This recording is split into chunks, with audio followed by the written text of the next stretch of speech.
Hi friends, नमस्कार। मैं आनंद केवट एक बार फिर से हाजिर हूँ आपकी सेवा में एक नए वीडियो एक नए टॉपिक के साथ। और ये टॉपिक बहुत ही इम्पोर्टेंट और बहुत ही कॉमन यूज़ में आने वाला टॉपिक है दोस्तों। इसका नाम है पास रूल्स 1986। तो चलिए, हर एक रेलवे एम्प्लॉय के लिए पास रूल के बारे में जानकारी होना बहुत ही आवश्यक है। तो इसलिए वीडियो सभी लोगों के लिए बहुत इंपॉर्टेंट होने वाली है, सभी लोगों को काफ़ी जानकारी मिलेगी। तो चलिए स्टार्ट करते हैं इस वीडियो को।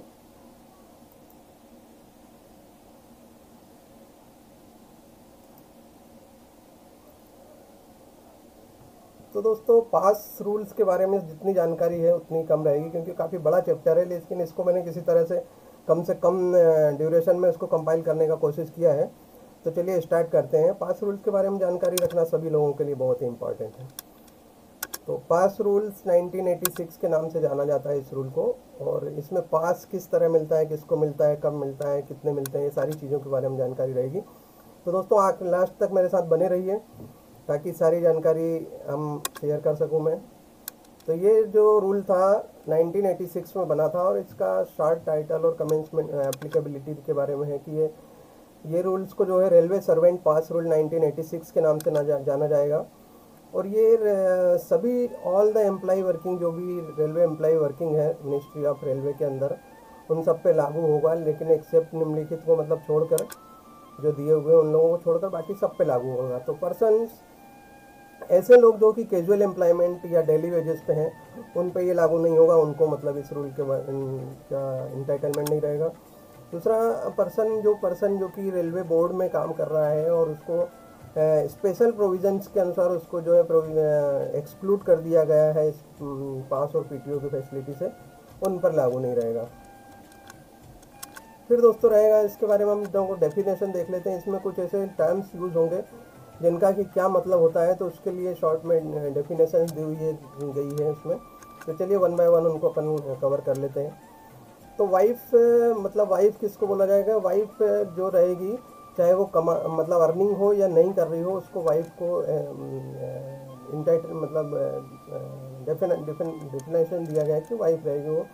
और हस्बैंड, चाहे वो अर्निंग कर रहा हो या नहीं कर रहा हो, वो एज अ हस्बैंड पास और पीटीओ में इंक्लूड रहेगा, सेम एज वाइफ। सन या फिर एक से ज़्यादा सन्स में अंडर द 21 की एज से अगर कम एज में है, तो वो लोग भी अगर कम्प्लीटली डिपेंडेंट है उस पर एम्प्लॉय के ऊपर, तो वो भी इंटाइटल रहेंगे।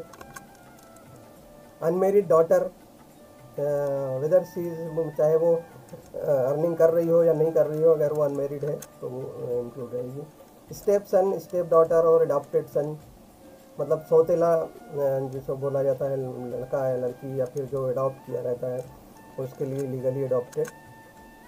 इसके पार्ट बी में दिया है दोस्तों कि जैसे कि किसी के मतलब फादर अगर अलाइव नहीं है, तो उस कंडीशन में मदर या फिर स्टेप मदर जो भी है उसकी, वो विडो, और अगर वो फुली डिपेंडेंट है और उसकी मंथली इनकम जो है, मतलब चाहे वो पेंशन से या इन अदर वे से, अगर वो 9,000 से तक रहती है, और जो कि अगर या तो 9,000 रहे या फिर not more than 15% of the salary, जो भी सीजी अपॉइंटमेंट के थ्रू या स्टे अपॉइंटमेंट में लगा है एम्प्लाई, उसकी सैलरी से 15% या फिर 9,000, जो भी कम रहेगा, मतलब उससे ज़्यादा नहीं होना चाहिए। 9,000 ज़्यादा नहीं होना चाहिए या फिर 15% से ज़्यादा नहीं होना चाहिए, तो वो जो है डिपेंडेंट में आ जाएगा। Brother and step brother of under 21 की एज में जो भी भाई या स्टेप ब्रदर रहेगा, और अगर उसके फादर लाइव नहीं है, तो उस कंडीशन में वो wholly dependent on the employ रहेगा। अनमेरिड विडो और सिस्टर, स्टेप सिस्टर, कोई सिस्टर है जो कि अनमेरिड है या फिर विडो हो गई है, या फिर स्टेप सिस्टर जो भी है, और अगर फादर अलाइव नहीं है और wholly dependent on the railway employ अगर रहे, तो वो एलिजिबल है।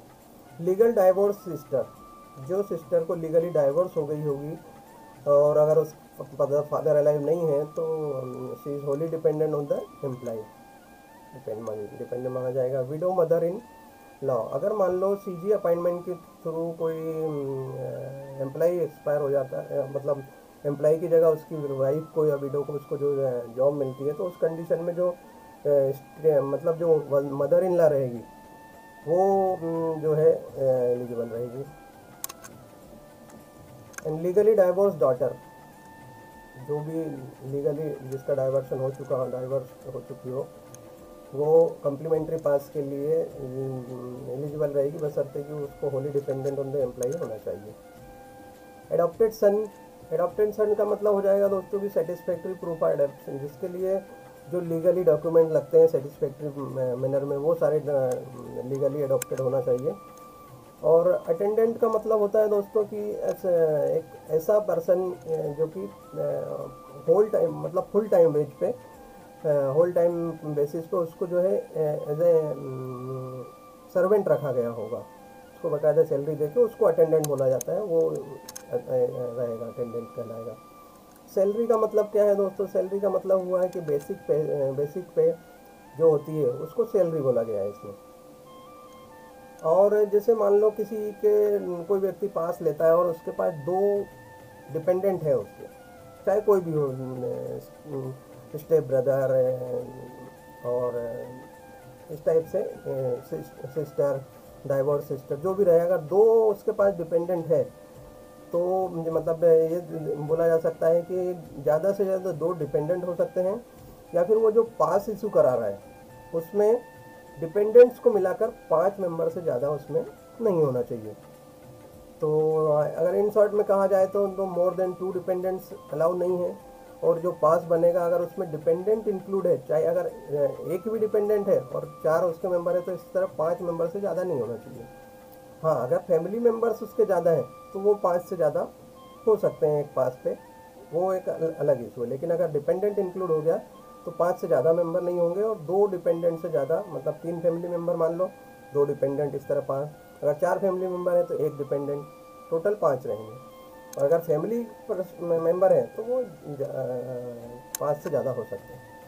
अब दोस्तों देखते हैं कि पास पीटीओ जो है, अगर मान लो किसी एम्प्लॉय की एक से ज़्यादा वाइफ है तो वो दूसरी वाइफ के लिए भी पास पीटीओ ले सकता है, बशर्ते जो पास पीटीओ लेगा वो नॉमिनेट जिस वाइफ के नाम पे लेगा उसका और जिस सेपरेट, मतलब अलग अलग वो रहेंगे कि एक के नाम पे ले लिया तो उसका एक पास हो गया, दूसरे के नाम पे लिया तो वो दूसरा पास हो जाएगा। इस तरह टोटल नंबर ऑफ जो पासेज इशू किए जाएंगे वो कुल मिला के जो उसके अकाउंट में जितने हैं वही मिलने जाएंगे, चाहे वो इस वाइफ के नाम पे ले चाहे उस वाइफ के नाम पे ले। तो ये है कि वो जिस वाइफ का नाम उसमें इंक्लूड करेगा वो पास नंबर ऑफ पास उसका उसमें डेबिट कर लिया जाएगा उसके अकाउंट से। इसमें नंबर 12 में दिया है दोस्तों कि डिपेंडेंट रिलेटिव कैन बी, उसको भी पास इशू किया, पीटीओ इशू किया जा सकता है अगर फादर अलाइव नहीं है या फिर फादर कहीं मतलब मिसिंग हो गए हैं तो उस कंडीशन में। 13 में दिया हुआ है कि अगर मान लो कोई डिसेबल ब्रदर है जिसकी एज 25 ईयर है और उसको एक डॉक्टर्स द्वारा सर्टिफाई कर दिया जाता है या एजुकेशनल इंस्टीट्यूट के द्वारा, तो वो मतलब एज ए इंक्लूड किया जा सकता है पास में, उसे भी पास इशू किया जा सकता है। और पास पीटीओ में भी issue to legally divorce married sister married है लेकिन वो डाइवोर्स हो गई है, तो लेकिन वो एम्प्लॉय के ऊपर डिपेंड होना चाहिए उस कंडीशन में। और डिपेंडेंट टू रेलवे एम्प्लॉई,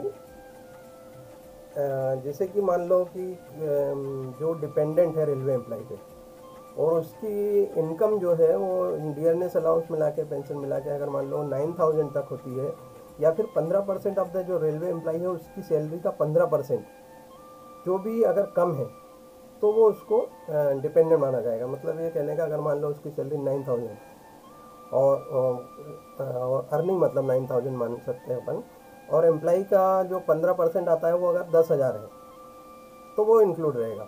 और अगर मान लो उसका अर्निंग 4,500 है और वो अगर मतलब 15% से ज़्यादा रहता है तो उस कंडीशन में कि जो भी लेस रहेगा, मतलब 15% या 9,000 जो भी लेस रहेगा वो उसको इंक्लूड, उसको मतलब कंसिडर किया जाएगा, जो भी कम फिगर आता होगा उसको दिया जाएगा। एलिजिबिलिटी समझ लेते हैं कि कौन एलिजिबल रहेंगे। तो पास मैनुअल के अनुसार जो लोग एलिजिबल हैं उनका ये कैटेगरी दी गई है। तो जो कि एम्प्लॉय जो इंडियन रेलवे पर होल टाइम मतलब सर्विस में या रिटायर्ड है वो रहेगा। स्पेशल क्लास जो अप्रेंटिस होते हैं या अदर अप्रेंटिस होते हैं वो रहेंगे। Whole time employ of railway school में जो काम करते हैं वो लोग, या फिर रेलवे इंस्टीट्यूट में जो लोग काम करते हैं, office bearer of recognised union Indian railway, delegate travelling on union business purpose से जो लोग जाते हैं, staff working under chief auditor control, CA auditor control के ऑफिस में जो लोग काम करते हैं उनके, और staff of railway protection force, RPF और जीआरपी में जो लोग होते हैं उन लोगों के लिए, staff of post and telegraph RMS में जो लोग काम करते हैं वो लोग रहेंगे। उसके बाद में रेलवे मजिस्ट्रेट, जो स्पेशल चेकिंग के दौरान जो रेलवे मजिस्ट्रेट रहते हैं उन वो लोग जो टिकट लेस विदाउट टिकट वाले लोगों को ड्राइव में जो लोग इंगेज रहते हैं ना, उन वो लोग मतलब इंटाइटल रहेंगे।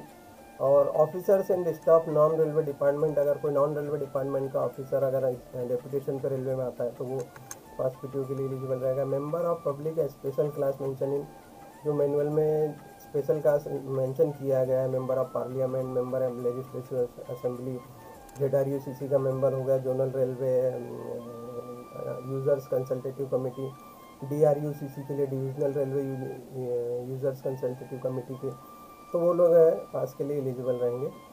तो ये एक प्रकार की कमेटी होती है दोस्तों, जो कि एक रेलवे में कुछ इम्प्रूवमेंट करने के लिए कुछ लोगों को रेलवे ऐसा नॉमिनेट करती है, वो लोग मेंबर होते हैं और वो आपस में मीटिंग करके डिसाइड करते हैं क्या क्या फैसिलिटी के लिए क्या कुछ अच्छा किया जा सकता है। तो ये मीटिंग होती है DRUCC और ZRUCC, zonal railway users consultative committee और divisional railway users consultative committee.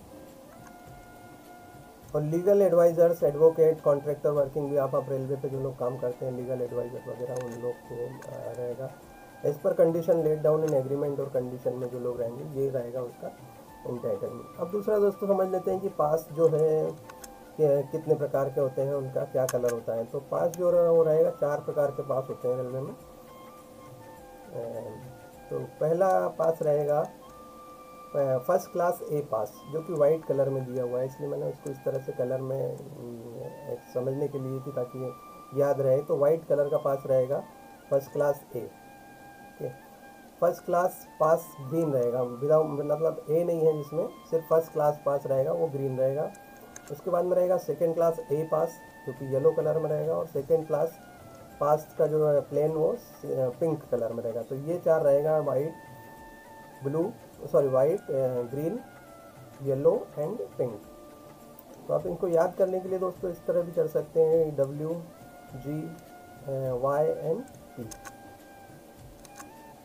Kinds of passes. अब हम लोग समझ लेते हैं कि पास कितने प्रकार के होते हैं। चलो दोस्तों, पास 7 प्रकार के पासेज इशू किए जा सकते हैं होते हैं। तो ड्यूटी पास होता है, प्रिविलेज पास होता है, स्कूल पास होता है, पोस्ट रिटायरमेंट कम्प्लीमेंट्री पास होते हैं।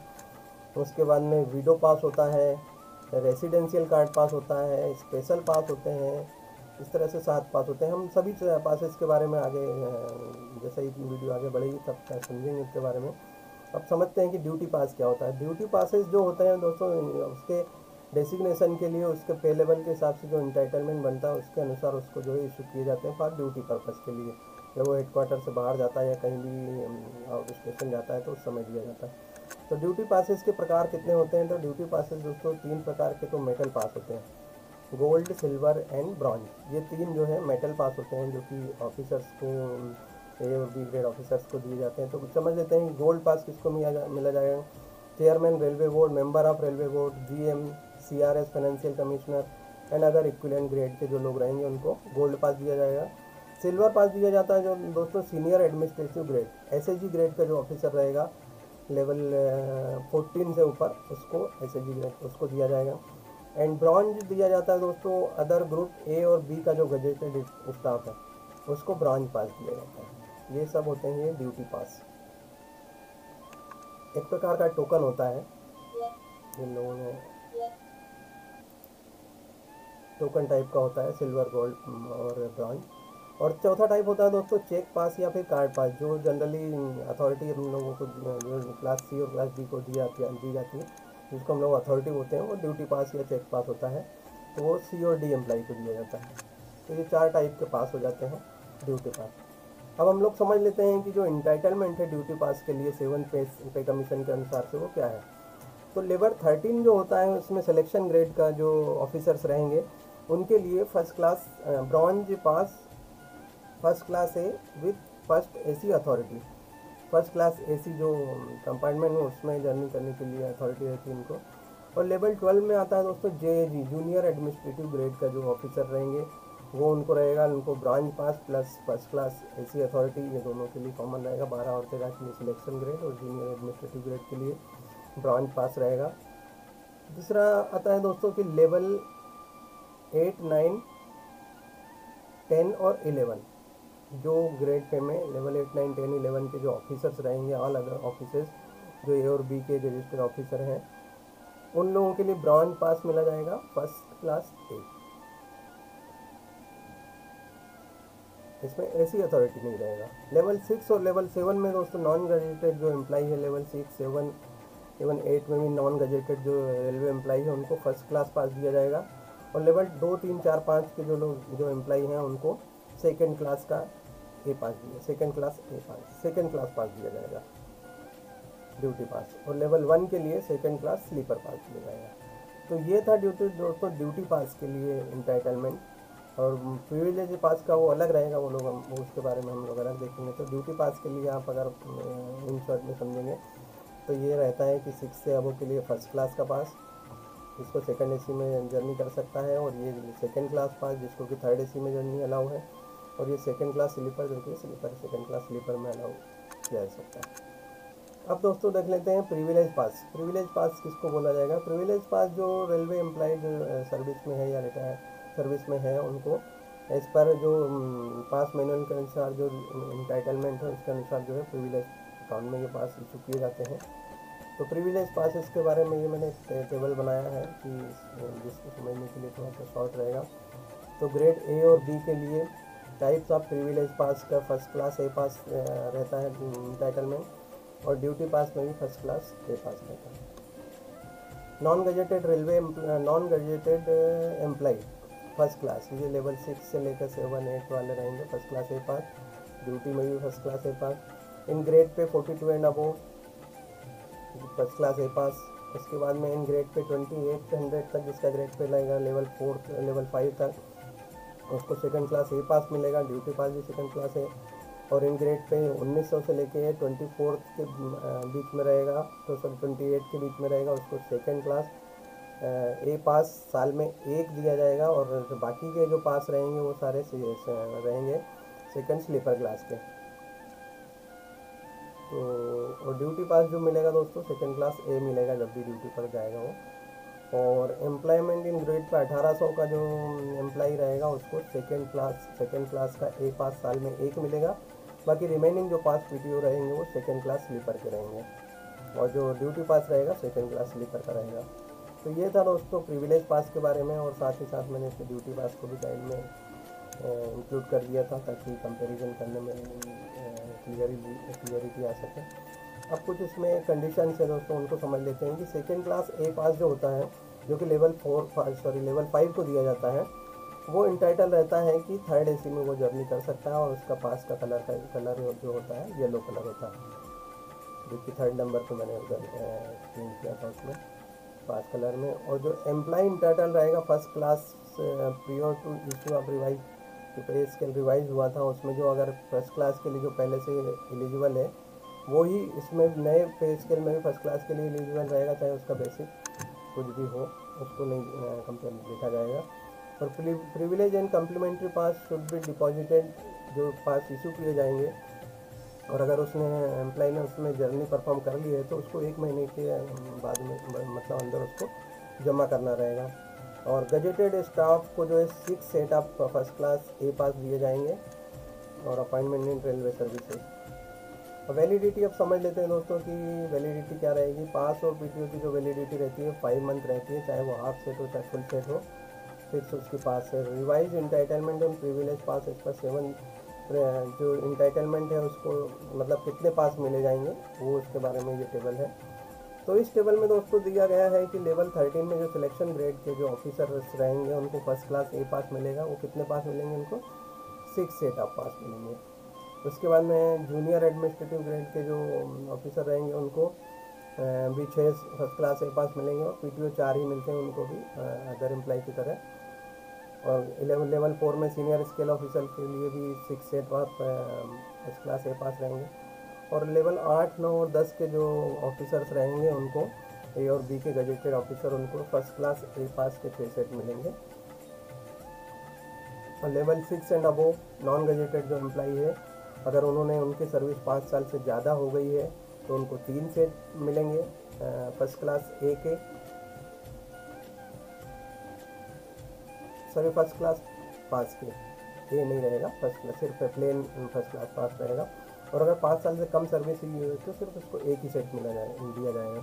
और लेवल 5 में जो ग्रेड पे 2800 की ग्रेड पे वाले लोग हैं जो एम्प्लाई रहेंगे, उनको सेकेंड क्लास का ए पास जो कि इंटाइटल रहेगा थर्ड एसी के लिए, और लेवल 4, 3, 2, 1 के लिए रहेगा सेकेंड क्लास स्लीपर का। और अपग्रेडेड पास मतलब एक कंडीशन में दोस्तों ये भी है कि अगर मान लो एम्प्लाई को अगर एक सेट जो है, जो कि लेवल 4, 3, 2, 1 में जो एम्प्लाई हैं, उनको एक सेट जो है सेकेंड क्लास ए मतलब सेकेंड क्लास स्लीपर के बजाय उसको सेकेंड क्लास ए का पास दिया जाएगा, ताकि वो साल में एक जर्नी जो है वो चाहे तो थर्ड एसी में मतलब सेकेंड क्लास ए पास लेकर थर्ड एसी में वो जर्नी कर सकता है। ये एक प्रोविज़न, एक कंडीशन दी हुई है पासेस के बारे में। आप समझ लेते हैं स्कूल पास क्या होते हैं। स्कूल पास वो होता है दोस्तों की जो रेलवे एम्प्लॉय, उसका बच्चा अगर मान लो कहीं आउट स्टेशन में किसी रिकॉग्नाइज्ड इंस्टीट्यूट में अगर काम मतलब स्टडी कर रहा है फर्दर दूसरे जगह जाकर, तो उस मतलब एम्प्लॉय के बच्चे को वार्ड को आने जाने के लिए जो फैसिलिटी के तौर पे दिया जाता है स्कूल पास, ये साल में 3 पास दिए जाते हैं। और जब कभी इंस्टीट्यूट में अगर मान लो 3 दिन या उससे 3 या उससे ज़्यादा दिन की छुट्टी होती है और वो वार्ड ये बच्चा जो है अगर मान लो घर आना जाना चाहे तो उस कंडीशन में उसको इशू किया जाता है। और इसमें जो है उसके फैमिली मेम्बर का नाम इंक्लूड किया जा सकता है, लेकिन ये रहेगा कि अगर मान लो वो बच्चा 18 ईयर से कम बिलो 18 ईयर एज है तो उसमें उसका जो गार्जियन है उनका नाम इंक्लूड किया जा सकता है। अदरवाइज गार्जियन का नाम नहीं रहेगा, सिर्फ वार्ड का नाम रहेगा। और ये ये चीज़ जो है अगर मान लो वो डॉटर है तो उसमें एज फैक्टर को हटा दिया गया है। वो कोई भी एज की हो, अगर मान लो वो किसी रिकॉग्नाइज्ड इंस्टीट्यूट में फर्दर स्टडी कर रही है तो वो अपने गार्जियन के साथ में उसका नाम इंक्लूड रहेगा। अगर वो हैंडीकैप्ड है तो उस कंडीशन में भी गार्जियन का नाम इंक्लूड रहेगा। तो ये था दोस्तों कि स्कूल पास के बारे में। ये 3 सेट मतलब 6 half set school pass issue किए जा सकते हैं एक साल विदिन 1 ईयर। अब दूसरी बात समझ लेते हैं कि अगर मान लो कोई बच्चा है, कोई वार्ड स्टूडेंट है जिसका कि फादर भी और मदर भी दोनों गवर्नमेंट जॉब में है, तो उस कंडीशन में उसको स्कूल पास जो इशू किए जाएंगे वो 3 ही रहेंगे और वो किसी एक के अकाउंट से डेबिटेड किए जाएंगे। दोनों को अलग अलग नहीं दिया जाएगा, मतलब 3 ही दिए जाएंगे किसी एक के अकाउंट से। अब इस स्कूल कार्ड पास क्या होता है? स्कूल कार्ड पास वो होता है जैसे दोस्तों कोई एम्प्लॉई ऐसी जगह सर्विस में है जहाँ पर उसको की एजुकेशनल फैसिलिटीज़ अवेलेबल नहीं है उसको वार्ड को पढ़ने के लिए, और उसको वहाँ से मान लो 10-20-50 किलोमीटर दूर पढ़ने के लिए जाना पड़ता है, तो उस कंडीशन में उस बच्चे को स्कूल कार्ड पास इशू किया जाता है। और इसकी वैलिडिटी 1 साल की होती है, लेकिन इसमें एक कंडीशन ये होती है दोस्तों कि इसमें सैटरडे संडे या जो भी हॉलीडेज़ डिक्लेयर रहेंगे उस दौरान वो उस पास पर जर्नी नहीं कर सकता है। ये एक फैसिलिटी रहती है, मतलब ये एक कंडीशन दिया हुआ रहता है। तो ये होता है कि स्कूल कार्ड पास दिया जाता है बच्चों को। पासेज टू सस्पेंडेड एम्प्लॉई, अगर मान लो कोई एम्प्लॉई सस्पेंड हो जाता है उस कंडीशन में उसको पासेज इशू किए जाते हैं, तो उसकी क्या कंडीशन? तो उस कंडीशन में दोस्तों ये रहता है कि जनरल मैनेजर मतलब ये facility half of the facility जो पास मिलते हैं उसका हाफ, मतलब जैसे कि 3 सेट मिलते हैं तो उसका हाफ करके जो है मतलब 3 का आधा 1.5, ये ऑफिसर्स के लिए जो अगर कोई एम्प्लॉई सस्पेंड हो जाता है किसी ऑफेंस में गिल्टी होने के कारण, अगर वो सस्पेंड हो जाता है तो उसको जो है कितने पास इशू किए जाएंगे उसके बारे में दिया गया है। तो इसमें admissible by the order of general manager में extended to the railway servant who is kept under suspension में जो रखा गया है उसको ये फैसिलिटी दी जा सकती है। In case of third class मतलब क्लास 3 का अगर एम्प्लॉई है या क्लास 4 का रेलवे एम्प्लॉई है तो उसको सिर्फ साल में मतलब उससे ड्यूरिंग सस्पेंशन उसको 1 पास और 2 पीटीओ सिर्फ इतना दिया जा सकता है। ओके, लेकिन ये भी कंडीशन ये है कि जिस मतलब ईयर में वो सस्पेंड हुआ उस समय अगर उसके अकाउंट में ये अवेलेबल है तो ही दिए जाएंगे, अगर अवेलेबल नहीं है तो ये नहीं दिए जाएंगे। और ये भी जो ऑर्डर होता है, जो ऑर्डर DRM सर के द्वारा इशू किया जाता है, और अगर मान लो उसके पास ये नहीं है तो उसको नहीं दिया जा सकता है। और अगर कोई ऑफिसर है, गेजेटेड ऑफिसर है, और अगर वो सस्पेंड होता है तो उस केस में उनको जो एलिजिबल है जिसके नंबर ऑफ पासेस के लिए, उसका 50% दिया जाएगा। मान लो 6 पास के लिए, जैसे अपन समझते हैं 6 पास के लिए, तो उन्हें 3 पास दिए जाएंगे। और जो ग्रुप सी और ग्रुप डी के लिए 1 पास और 2 पीपीओ दिया जाएगा। तो ये है सस्पेंडेड एम्प्लॉय के बारे में दोस्तों। ये भी इंपॉर्टेंट मतलब चीज़ें जानकारी होना चाहिए। Complimentary passes to freedom fighter, जो फ्रीडम फाइटर्स हैं उन लोगों के लिए कम्प्लीमेंट्री पासेज रेलवे के द्वारा दी जाती है। तो इसका जो है फर्स्ट क्लास का कम्प्लीमेंट्री पास दिया जाता है होल लाइफ के लिए, और उसकी वैलिडिटी दोस्तों 1 ईयर की होती है, और यह हर साल इसको रिवाइज करना पड़ता है। और कम्प्लीमेंट्री पास लेने के लिए उसको पीपीओ की copy along with the PPO copy and application जमा करना पड़ता है। और एक companion is allowed with the freedom fighter, के साथ एक कंपेनियन भी अलाउ किया जाता है। अगर मान लो वो इसको ये जो कम्प्लीमेंट्री पास है, अगर वो लॉस कर जाता है, खो जाता है, तो उस कंडीशन 150 रुपीज़ उसका deduction as a penalty levied किया जाता है। कम्प्लीमेंट्री पासेज क्या होता है? पोस्ट रिटायरमेंट कम्प्लीमेंट्री पासेज किसको दिया जाता है? रिटायर्ड रेलवे, जो एम्प्लॉय रिटायर्ड हो जाता है उस एम्प्लॉय को दिया जाता है पोस्ट रिटायरमेंट कम्प्लीमेंट्री पासेज। अब ये किस किस को और कितना दिया जाता है? तो ये जो गजेटेड ऑफिसर है दोस्तों ए और बी के, उन लोगों के लिए 3 set of first class pass, first class के 3 पास दिए जाते हैं इन अ ईयर। दूसरा होता है कि जो non gazetted employ group C और ग्रुप डी है, अगर मान लो उन्होंने 20 साल की सर्विस कंप्लीट कर ली, मतलब क्वालिफाइंग सर्विस उन्होंने 20 साल की की, उसके बाद में रिटायर हुए हैं, तो उनको 2 सेट कम्प्लीमेंट्री पास दिए जाएंगे। जो भी उनका इंटाइटलमेंट रहेगा, जिस पोस्ट से रिटायर हुए होंगे इसके हिसाब से 2 सेट ऑफ कम्प्लीमेंट्री पास। अब दोस्तों इसमें एक कंडीशन ये भी बनती है कि अगर मान लो उसका 20 ईयर कंप्लीट नहीं हुआ, तो उस कंडीशन में क्या रहेगा? तो उस कंडीशन में मैं आपको आगे बताऊंगा कि क्या रहेगा। अभी हम समझ लेते हैं कि allowed to open his account, तो अपना अकाउंट ओपन कर सकता है such complimentary pass issue to them. And एक रेलवे एम्प्लॉइज, अगर मान लो उसने sending his pass through post के थ्रू अगर उसको मानना रहता है, तो अब हम इसमें देख लेते हैं दोस्तों कि ये जो नोट है कि railway employ allowed to open his pass account railway office after retirement providing such complimentary passes as issue to them. दूसरा है कि एम्प्लॉय फॉर सेंडिंग, अगर मान लो बाय पोस्ट अपना कहीं और जाके शिफ्ट हो जाता है और उस कंडीशन में उसको पास की जरूरत पड़ती, तो वो रजिस्टर पोस्ट के द्वारा भी उसे मंगवा सकता है। ये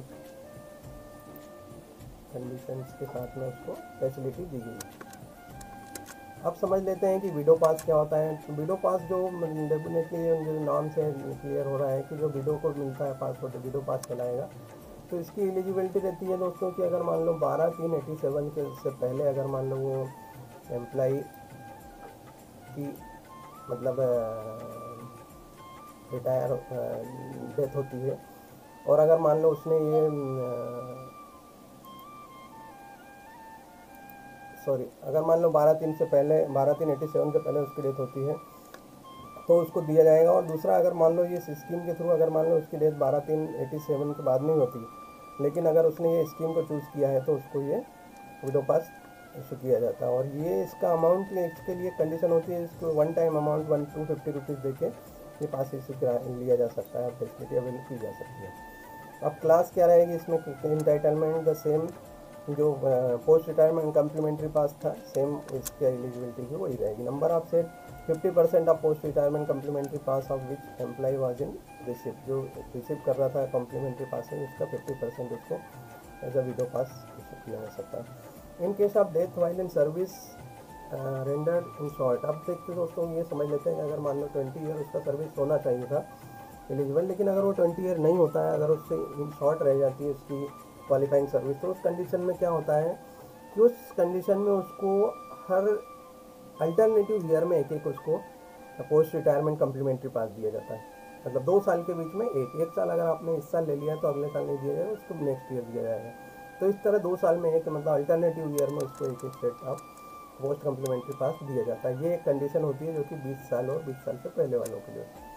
अब देखते हैं प्रोविज़न, समझ लेते हैं कि जो अटेंडेंट होता है, जिसको कि फर्स्ट क्लास ए पास, जो पास इंटाइटलमेंट है उसके फर्स्ट क्लास ए और फर्स्ट क्लास, के वालों को जो इंटाइटलमेंट है उन लोगों के साथ में वो एक अटेंडेंट अपने साथ में ले जा सकते हैं। और वो अटेंडेंट का जैसा कि मैंने बताया था कि एक सर्वेंट जो कि होल टाइम सैलरी बेसिस पे होना चाहिए वो होता है। तो अगर मान लो अबो 70 ईयर, अगर मान लो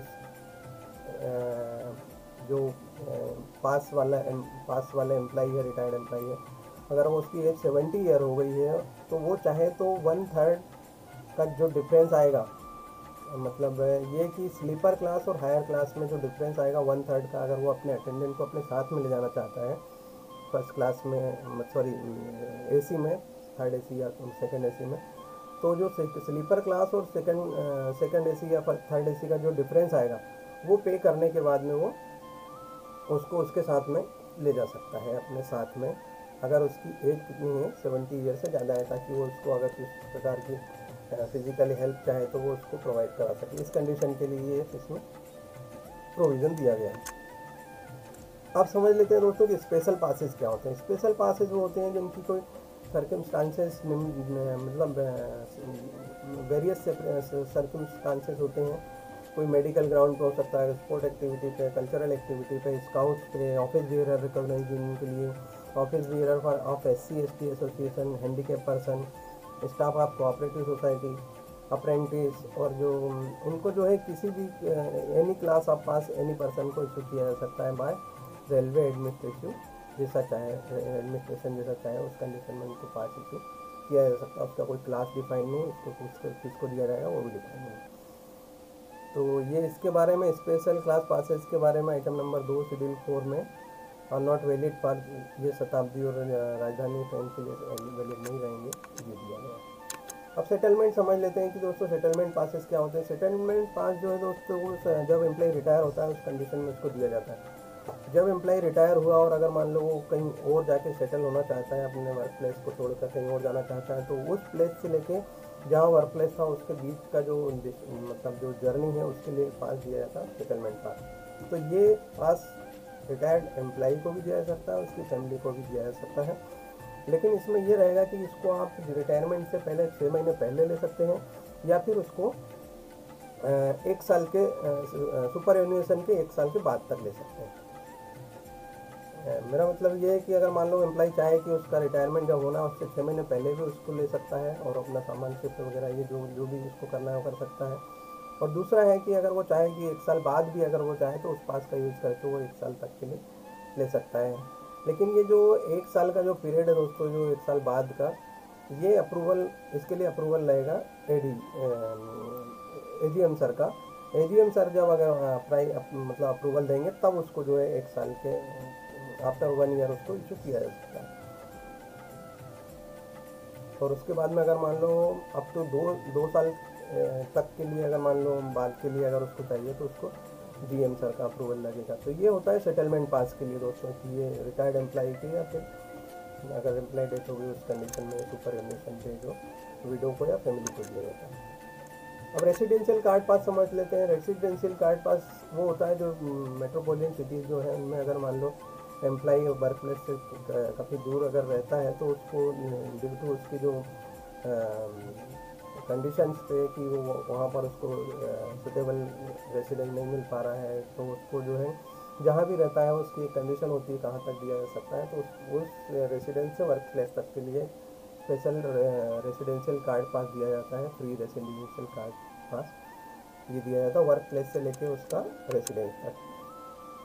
और ये जो भी इसके बारे में जो मतलब मेट्रो सिटीज़ और उसके बारे में जो इंस्ट्रक्शंस रहते हैं वो एज़ पर लोकल नाम से इशू रहते हैं, और इंटाइटलमेंट भी जो रहेगा वो उसी के अनुसार रहेगा। उसको ट्रांसपोर्टेशन अलाउंस भी उसको दिया जाता है, अगर जिस जहाँ भी उसका वर्क प्लेस है उसके अनुसार उसको ट्रांसपोर्टेशन अलाउंस दिया जाता है, चाहे वो एम्प्लॉय कहीं भी मतलब फांसी दिया हो उसमें या नहीं दिया हो। अब समझ लेते हैं फर्स्ट क्लास रेसिडेंशियल कार्ड पास। फर्स्ट क्लास का जो रेसिडेंशियल कार्ड पास वो फिजिकल डिसेबल अगर कोई एम्प्लॉय है तो उसको ये दिया जा सकता है, चाहे उसका इंटाइटलमेंट फर्स्ट क्लास के लिए हो या ना हो, बशर्ते कि जो सीनियर DOM सर के द्वारा उसको इंटाइटलमेंट मतलब उसको सर्टिफिकेट चाहिए रहेगा डिसेबलमेंट का, उस कंडीशन में उसको सेकंड क्लास की जगह उसको फर्स्ट क्लास दिया जा सकता है। अब कंडीशन समझ लेते हैं कि या तो उसके दोनों हाथ नहीं हो काम नहीं कर रहे हो, या उसका एक लेग पैर नहीं हो, या फिर उसका कोई आर्टिफिशियल लेग के साथ हो, वो not having both leg or having artificial leg हो सकता है, या फिर इस कंडीशन में जो डिसेबल पर्सन रहेगा उसको दिया जा सकता है। एंड पेनल्टीज समझ लेते हैं। पेनल्टीज और fine in case of lost और मिसयूज ऑफ पासेस। तो in case of lost card pass अगर मिसयूज होता है, मतलब कार्ड पास अगर लॉस्ट होता है तो फर्स्ट क्लास का है तो 35 रुपीज़, सेकेंड क्लास का है तो 12.5 रुपये। उसके बाद में not filling in the particulars of journey. जब भी दोस्तों पास लेके आप जर्नी करते हैं तो उस समय में जो जर्नी करते हैं उसका पर्टिकुलर उसमें भरना होता है, और अगर नहीं भरते हैं तो उसके 25 रुपीज़ फाइन फर्स्ट क्लास के लिए और 10 rupees fine for second class के लिए। Misuse of privilege pass. Misuse of privilege पास तो दोस्तों कभी भी किसी भी कंडीशन में नहीं करना चाहिए, क्योंकि प्रिविलेज पास मिसयूज अगर एम्प्लाई अगर उस ऑफेंस करते हुए अगर पकड़ाता है या डिटेक्ट होता है तो उस पर डिसिप्लिनरी एक्शन होता है, वो भी बड़ा स्ट्रिंग पनिशमेंट होता है दोस्तों। तो इसलिए कभी भी मिसयूज ऑफ पास तो पास और पीटीओ का यूज नहीं करना चाहिए। In case of misuse of complimentary pass अगर कोई एम्प्लॉय मिसयूज करता है तो उसके जो फर्दर जो मिलने वाले हैं उनसे उसको डिप्राइव, मतलब उससे वंचित किया जा सकता है आगे मिलने वाले पासेस से। इन case of lost of privilege पास अगर उसको लास्ट हो जाता है तो एफआईआर करानी पड़ती है। एफआईआर की कॉपी के साथ साथ में उसको जो अपना सीनियर सबऑर्डिनेट रहेगा उसको जो इन्फॉर्म करना होती है कि उसका पास हो गया, उसकी एफआईआर ये है, और उसके साथ साथ में कुछ उसका जो चार्जेस भी भरने पड़ते हैं। अगर लॉस्ट होता है तो जो फर्स्ट क्लास के लिए 25 और उसके लिए फर्स्ट क्लास के 10 और सेकेंड क्लास के लिए 5 रुपीज़। और इन केस ऑफ लॉस्ट अगर हो जाता है गोल्ड पास या सिल्वर पास, ये जो मेटल पास होते हैं, ड्यूटी पास, अगर ये मिस होते हैं या लॉस्ट हो जाते हैं तो उस कंडीशन में देखिए दोस्तों 10,950 रुपये हैं और 3,028 रुपये हैं, 2,557 रुपये, इतना जो है अमाउंट रिकवर किया जाता है। अब समझ लेते हैं privilege and duty cheque pass. तो फर्स्ट क्लास के लिए 10 रुपये और सेकंड क्लास के लिए 5 रुपये का फाइन किया गया है। लॉस्ट ऑफ कम्प्लीमेंट्री पास के लिए 25 रुपीज़ फर्स्ट क्लास के लिए, 10 रुपीज़ सेकेंड क्लास के लिए। Lost of card pass and GRP PFT railway magistrate के लिए 35 rupees and 12.5 rupees. Last of complimentary passes by non railway employee और यूनियन ऑफिशियल के लिए 150 और 75। फर्स्ट क्लास का 150 और सेकेंड क्लास का 75। अब check pass issue to specify station validity period ये दिया हुआ फर्स्ट क्लास के लिए maximum 50 rupees, minimum 10 rupees, maximum 30, minimum 5 rupees. अब पासेज टू यूनियन ऑफिशियल्स को पासेज दिया जा सकता है वर्किंग कमेटी मीटिंग के लिए सब बियरर और उसके मेंबर को दिया जा सकता है। जनरल काउंसिल मीटिंग JCM के लिए दिया जाता है, जो रिकॉग्नाइज यूनियन है उनके लिए 1 office bearer for every 2000 member के लिए और उनके इंटाइटलमेंट के अनुसार। PNM पासेज दिए जाते हैं। First class passes will be issue to the member of federation for participation in PNM meeting in board office के लिए। 4 फर्स्ट क्लास कार्ड पासेज दिए जा सकते हैं टू ऑफिस बियरर के लिए पार्टिसिपेटिंग इन यूनियन एक्टिविटी, और 2 कार्ड पास फॉर फोटो जिनमें फोटो आइडेंटिटी रहेगा issue by the name. For conducting affairs railway branch officers 1 card pass nominated office bearer and 12 single journey pass में भी issue as per entitlement. PNM meeting में divisional level पे जो PNM meeting होती है उसके लिए special duty pass office bearer को ईच रिकॉग्नाइज में भी issue subject to maximum 20 passes दिए जा सकते हैं उसके लिए। इसके लिए PNM मीटिंग है डिविजनल लेवल पे। और penalty for case of duty pass of bearer of union office bearer of union first class के लिए और इसके लिए सेकेंड क्लास के 35 ये चार्जेस दिया है। तो ये था दोस्तों अभी तक का जो कुछ मैं पास रूल्स के बारे में जितना कुछ मैंने पढ़ा, जितना कुछ मैंने समझा, उसको मैंने किसी तरह से इस PPT के इस वीडियो के माध्यम से एक्सप्लेन करने का कोशिश किया है दोस्तों। तो आई होप कि आपको ये वीडियो काफ़ी मतलब नॉलेज बढ़ाने के लिए या समझने के लिए काफ़ी उपयोगी रही होगी। और अगर मान लो दोस्तों अगर आपको मेरी ये वीडियो पसंद आती है तो आप इसको लाइक करें, और इसी टाइप की वीडियो अगर मान लो आप किसी और के लिए भी शेयर करना चाहते हैं उसको शेयर करें।